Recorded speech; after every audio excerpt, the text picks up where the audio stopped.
ગુરુ માતા સુદીક્ષાજી સાત સંગાતજી પ્રેમથી બોલજો ધન્ય નિરાકારજી। આજે પૂજ્ય પરમ આલમજી આપણને નવી દ્રષ્ટિકોણ બાળકોને વસ્તુની સગવડો સાથે ધ્યાન કરાવો તો હવે જે શરીર અને મનની શક્તિને સતત જાગૃતિ સાધના માટે નિયમ પાલન જરૂરી છે। શું આપણે આપણા જીવનની શક્તિશાળી બનાવવા માગીએ છીએ તો શું કરવું? તો ખાલી સગવડો વધારવાથી જીવન શક્તિ વધશે નહીં, પણ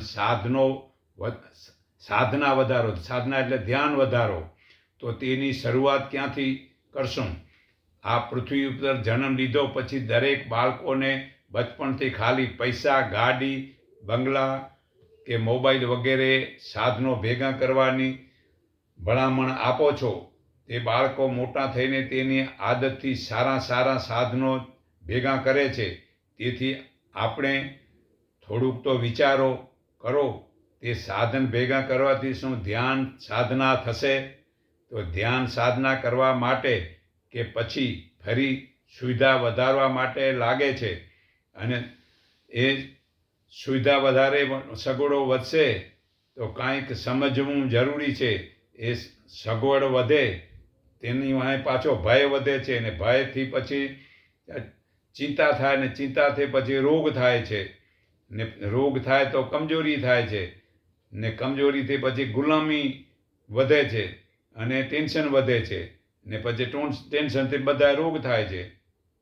તો આ મનુષ્ય જીવનનું શું આટલી જ કિંમત છે?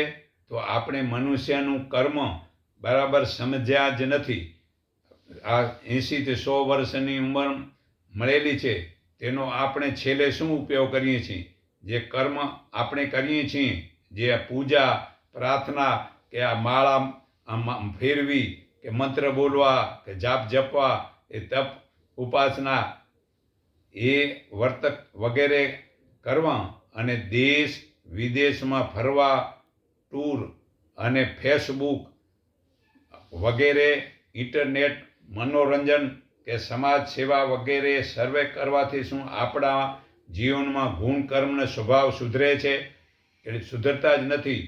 ઉપરથી અહંકાર, કામ, ક્રોધ, લોભ, મોહ વગેરે વધે છે। તો પછી આપણું જે આવું અમૂલ્ય સમય ને અમૂલ્ય શરીર વેડફાઈને જાય છે, તો મનુષ્ય પૂરું જીવન ખતમ થઈ જાય છે। તો હવે જુઓ, ધ્યાન સાધનાથી શું લાભ થાય છે? જે ધ્યાન સાધનાથી શક્તિ વધે છે, તેથી શક્તિથી સંગઠન એકતા વધે છે। એકતાથી આત્માની શક્તિ વધે છે, ને તે શક્તિથી સ્વતંત્રતા વધે છે। સ્વતંત્રતાથી મુક્તિ મળે છે, અને મુક્તિ પ્રભુનું આનંદ થાય છે। આનંદથી સમયનો સારો ઉપયોગ ગણાય છે। તે આનંદથી સમય બચે છે, તેથી મનુષ્યના જીવનનું પૂર્ણ સફળ થાય છે।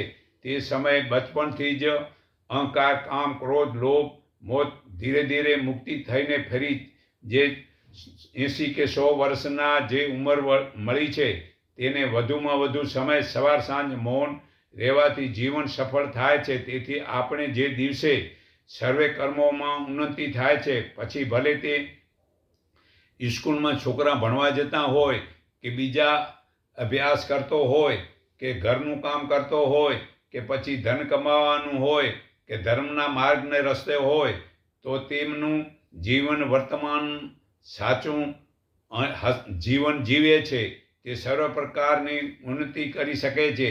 તે વર્તનના નીતિ નિયમથી, પ્રભુ પ્રેમથી જીવન જીવવાથી મોક્ષની પ્રાપ્તિ થાય છે, કે બ્રહ્મ જ્ઞાન કે પછી જ્ઞાન જીવનમાં જાગે છે। તો આપણે પોતે કે આપણા સંતાનો કે સર્વે કુટુંબના બધા જ સારી રીતે વિવેકની ઉત્પત્તિ થાય, પણ તે માટે ખાલી ધન, મકાન, લક્ઝરી ગાડી કે બીજા સાધનો ભેગા કરવાથી શું લાભ થાય છે? તેનાથી જીવનનો સારો ઉદ્ધાર થતો જ નથી। જીવનનો સારો ઉદ્ધાર તો શરીરની શક્તિ જાગૃત કરવાથી થાય છે. નિયમોનું જાણકારીથી કે તેનો જીવનમાં ઉપયોગ સારી રીતે કરવાથી થાય છે. વત્તા તેની જાણકારીના અનુભવના જીવનમાં ઉતારવાથી થાય છે. પછી ભલે તે મોક્ષ માટે હોય કે બ્રહ્મ જ્ઞાન માટે હોય કે તેને નિયમો કહો કે વિકાસના જે કોઈ પણ નામ આપો, કોઈ જ ફરક પડતો નથી. આ સાધનાના નિયમ સતત ચાલુ રહે તેથી આપણા જીવનમાં શક્તિ વધતી જ રહે છે. તે મહત્વનો નિયમ છે. જે સાધનાના નિયમથી જ આળસ છૂટે છે. જુઓ, ગંગાજી ગંગોત્રીથી નીકળીને છેક સમુદ્રે મળે છે, તેમ આપણી શક્તિ માટે દરરોજના નિયમથી સતત ધારણા આપણી શક્તિ જગાડી જીવવું જોઈએ.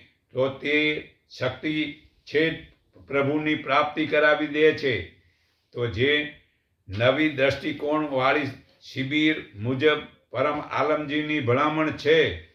તો મુક્તિ કોને કહેવાય છે? હવે મુક્તિ માટે ઈમાનદારીનું વર્તન કરી અને છળ કપટ વેર ઈર્ષા વગેરે છોડવાથી મુક્તિ મળે છે. તો મુક્તિના સાધનો ક્યાં છે? તો એ સાધનો વિશે જાણીએ. પહેલું કે ઈશ્વર ઉપાસના કરવી, એટલે કે યોગ અભ્યાસ કરવો અને ધર્મ મુજબ જીવનને બ્રહ્મચાર્યથી જીવવું, વિદ્યા પ્રાપ્તિ કરવી, વિધાનોનો સંગ કરવો, સત્ય વિચાર અને પુરુષાર્થ વગેરેથી જીવન જીવવું. બીજું, મોક્ષ માટે હવે વિચારીએ તો મોક્ષ માટે પરમાત્માના શરણે જવાથી મોક્ષ મળે છે. હે અર્જુન, તું સર્વભાવથી પરમેશ્વરને શરણે જા, તેના વડે તને સનાતન મોક્ષ પદની પ્રાપ્તિ થશે. આ ગીતા અધ્યાય 18-62 પુરાવો છે. તો હવે પરમાત્મા વિશે જાણીએ. તો પરમાત્મા મૂળ રૂપે આમ ઉપર છે અને આ બ્રહ્માજી તે કરીને થાવર જંગમ આ બધું જે પરમાત્મા મૂળનું આ મતલબ કે સંસાર પીપળાનું વૃક્ષ છે. એ ગીતા અધ્યાય 15:1 પુરાવો છે. તેવા મૂળ પરમાત્માને મતલબ કે જે એકને જ ઓળખો. બીજું, સુખની પ્રાપ્તિ કેમ થાય છે? તો હવે જાણો.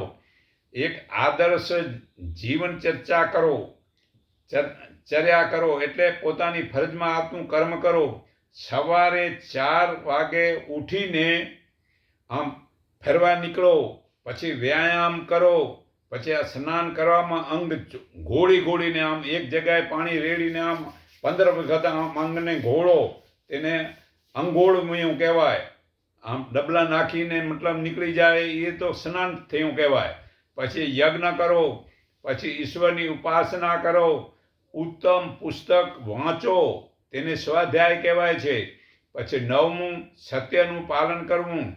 10મું, વેર ઈર્ષા છોડીને ઈમાનદારીથી શુદ્ધ વ્યવહાર કરવો. 11મું, બીજાનું ધન ન લેવું કે બીજાનો હક અધિકાર ન લેવો.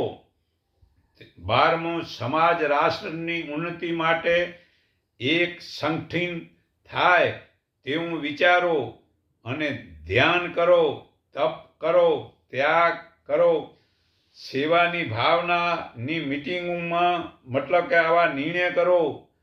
13મું, ઉત્તમ કર્મ કરવા, જે ખરાબ કર્મો છોડી દેવા. સાત્વિક ભોજન કરો અને 15મું, મધુર વ્યવહાર કરો. 16મું, આત્મનિરીક્ષણ કરો.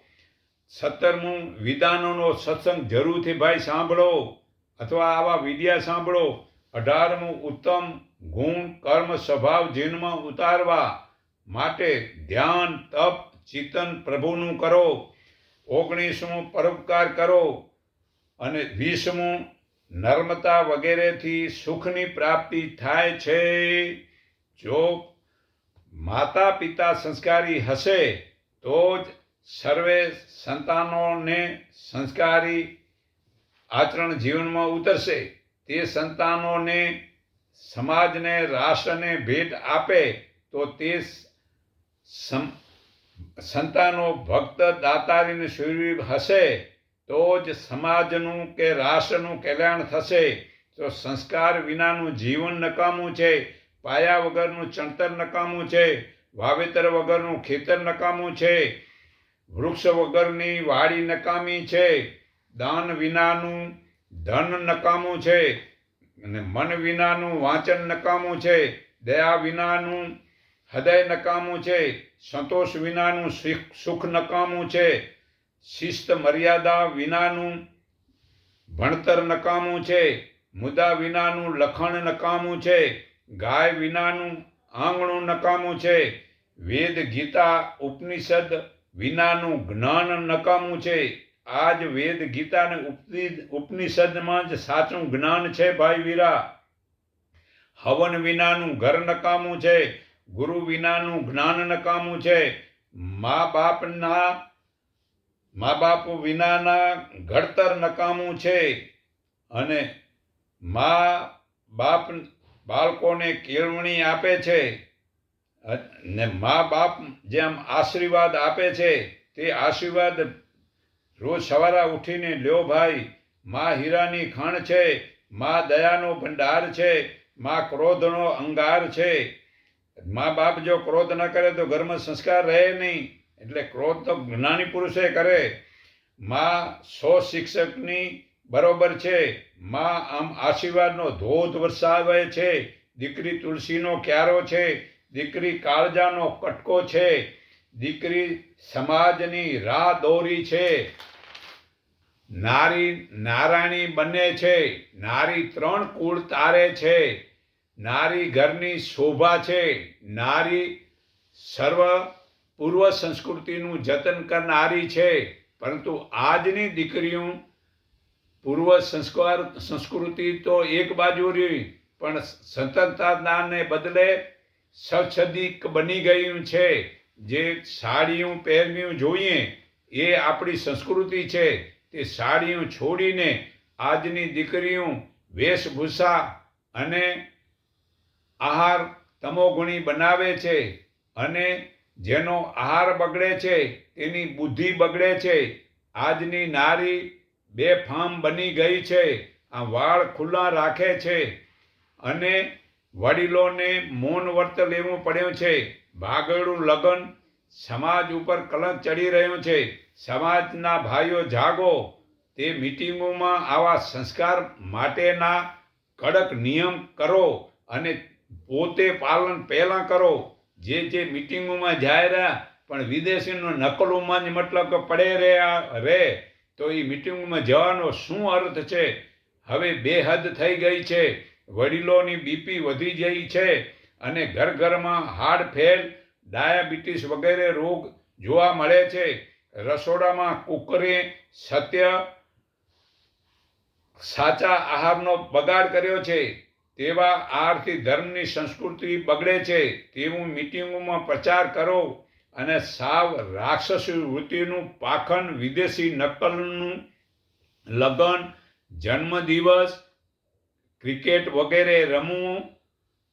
ખરેખર આ સાચા નિયમ ધર્મની સ્થાપના કરી આપણી પૂર્વની સંસ્કૃતિનું જતન કરીએ. પહેલાંના જે નીતિ નિવાજ જે હતા બધા તે પાલન કરો, અને સાત્વિક આહાર લઈએ તો જ સારું થશે. બાકી ટીવીએ તો આ સમય બગાડ્યો છે, બીજું મન પણ બગાડ્યું છે, ને કુકરે ફ્રીજે શરીર બગાડ્યું છે, આ મોબાઈલે સમયે બગાડ્યો છે, અને દીકરીઓ બગાડ્યું છે. જો ઘરમાં વ્યસન ને ફેશન વધી જશે તો આ ઘર નહીં કહેવાય. ઘરને મંદિર બનાવવું છે તો ઘરમાં વ્યસન ફેશન કાઢો. નસબંધી ઓપરેશન કરાવવાથી ભૂંડ હત્યાનું પાપ વધે છે.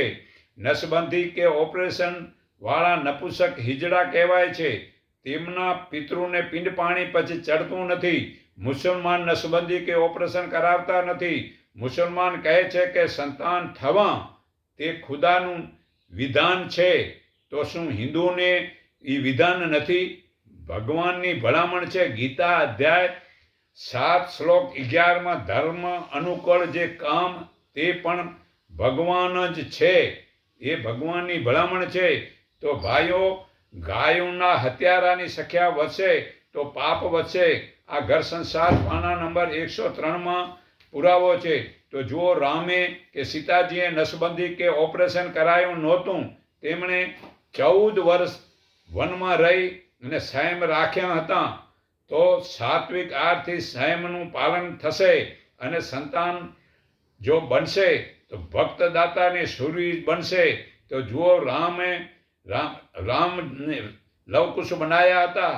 તે લવકુશ એવા 15 વર્ષની ઉંમરમાં તે જે છે શ્રી રામચંદ્રજીએ અશ્વમેઘ કર્યો હતો. તે અશ્વ એને બાંધી રાખ્યો અને અયોધ્યાના બધાએ લડવા ગયા, છતાં મતલબ કે એ પહોંચી વળ્યા નહીં. 15 વર્ષના છોકરાએ તે વિચારો કે આ સંયમ પાળીને મતલબ આવા શૂરવીર સંતાનો બનાવ્યા હતા. તો એવા શૂરવીર સંતાન બનાવો તો જગતમાં ઈમાનદારીનું વર્તનથી જ રાષ્ટ્રનું કલ્યાણ થશે. જ્ઞાન માટે સમજો, જે આંખે દેખાય છે તે માયા આ શક્તિ જળ વસ્તુ છે અને આત્મા ચેતન છે. ગીતા અધ્યાય 7 શ્લોક 4માં પુરાવો છે. તે આત્મા શરીરમાં છે અને પરમાત્મા બહાર છે, તે સૂક્ષ્મ છે. તે ગીતા અધ્યાય 13-16 શ્લોકમાં પુરાવો છે. તે પરમાત્મા એક જ છે અને જે દેખાય છે તે શરીરવાળા દેવી દેવતા ભગવાન નથી, પરંતુ તે પરમાત્માની વિભૂતિઓ છે. જે વિષ્ણુ હોય, શંકર હોય કે ઇન્દ્ર હોય કે રામ વગેરે, તે ગીતા અધ્યાય 10 શ્લોક 18-42માં પુરાવો છે. તે ભગવાનની વિભૂતિઓ છે. તે ભગવાનની વિભૂતિઓને પરમાત્માએ આ સંસારમાં જે પાત્રનો રોલ ભજવા મોકલે છે તે સંસાર પાત્રનો રોલ ભજવીને ચાલ્યા ગયા અને તેની મૂર્તિઓ બનાવીને તેને ભગવાન માનો છો. તે ભગવાન નથી ને તેમાં લાભ મળતો નથી. જે નિરાકાર ભગવાન આમ હજરા હજુર છે તેના દર્શન સદગુરુ કરાવે છે. તે સદગુરુ નિયમનું પાલન કરાવવાથી સર્વે પાપ છૂટે છે. જુઓ, સતી તોરલે જેસલના માથાના વાળ જેટલા પાપ છોડાવ્યા હતા. તેમ તેને જે કડક નિયમ પાલન કર્યા હતા. તો આજથી પહેલો નિયમ, આજથી તન મન ધન તે પરમાત્માનું છે તેનું અભિમાન ન કરવું. બીજો નિયમ, નાત જાતનો ભેદભાવ ન કરવો અને માનવ ધર્મને પાળો. ત્રીજો નિયમ, કોઈની નિંદા ખાવા પહેરવાની ના કરો અને વ્યસન ફેશન છોડી દો. ચોથું, સંસાર ત્યાગીને સાધુ ફકીર ન બનો. પોતાની જાત મહેનતથી ઈમાનદારીનું ધન પ્રાપ્ત કરીને સાદું જીવન જીવો. પાંચમું, સદગુરુએ જે આપેલું જ્ઞાન સદગુરુના આજ્ઞા વિના કોઈને ન બતાવવું. છઠ્ઠો નિયમ, જીવ-હિંસા ન કરો. સાતમો, ચોરી ન કરો. આઠમું, વ્યભિચાર ન કરો. નવમું, દારૂ ન પીઓ. 10મું, જુગાર ન રમો. 11મું, મૂર્તિ પૂજા કે કર્મકાંડ ન કરો. 12મું, સમય બહુ જ કિંમતી છે, તેનો સદુપયોગ કરો. સમયમાં સવાર સાંજ ભગવાનનું ધ્યાન કરો અને પછી ઈમાનદારીનું કમાઈને પરોપકાર કરો. પરંતુ દેશ વિદેશ કારણ વિના ફાલતુ ફરવા ન જાઓ. તન મન ધન અને સમયને ન બગાડો. તે તન મન ધન અને સમય જે સદગુરુ કહે તેવા જગાએ વાપરો તો જ સર્વે પાપ છૂટશે. અને મંગળવાળી કન્યાને મંગળવાળો જ વર જોઈએ તે ભૂલી જાઓ. જે બંનેના ગુણ કર્મને સ્વભાવને જીવનમાં ઉતારો. એકને ખેતી કરવી અને એકને ખેતી નથી કરવી તો મંગળની કન્યા હશે ને તો એનું નહીં ચાલે. તો જે આ મુહૂર્ત વાર ચોગડિયાની શંકા છોડી દો. આ જ્ઞાન થયા પછી તે મુહૂર્ત ચોગડિયા જે જોતો નથી તેને ભૂત પ્રેત ઓળખતા નથી. તે શુકન કે ચોગડિયા નડતાય નથી. જ્ઞાની તો પથ્થર કે સોનાને સમાન સમજે છે. ગીતા અધ્યાય 14-19-24માં પુરાવો છે. તે જ્ઞાની સોનું કે ચાંદી પહેરતો નથી. ભગવાનને સવારે ઉઠીને આમ જે નમસ્કાર કરે છે તે હજારો જન્મ ગરીબી થતો નથી. તે યોગ ભ્રષ્ટ ફરી શ્રીમતને ઘેરે જન્મે છે. ગીતા અધ્યાય 6-41માં પુરાવો છે. ભગવાનનું જે ધ્યાન કરે છે તેમને ભગવાન સર્વ આપે છે.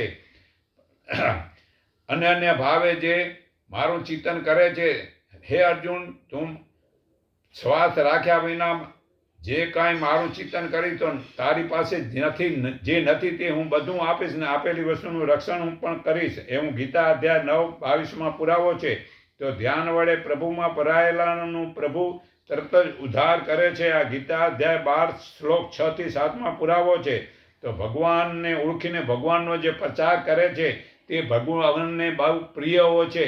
ગીતા અધ્યાય 18 શ્લોક 68 થી 69 પુરાવો છે. તો નિરાકાર પ્રભુને જે ઓળખે છે તેવા બ્રહ્મજ્ઞાની એક જ પળમાં નિરાકાર પ્રભુના દર્શન કરાવે છે.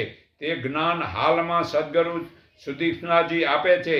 તે નિરાકાર પ્રભુનું જ્ઞાન સંત પ્રકાશ નિરાકારી મંડળ, ઇન્ડિકેપ 3 રસ્તા, માયા સિનેમા રોડ, કુબેરનગર, અમદાવાદમાં મળે છે. રવિવારના સવારે મળે છે. હું સર્વના હૃદયમાં રહેલા પરમાત્માને હું મારા હૃદયના ભાવથી નમન કરું છું. એકને ઓળખો, એકને માનો, એક સંઠીન બનો, સૌનું મંગળ થાવ, સૌ સુખી થાવ. આટલું કહી હું મારી વાણી વિરામું છું.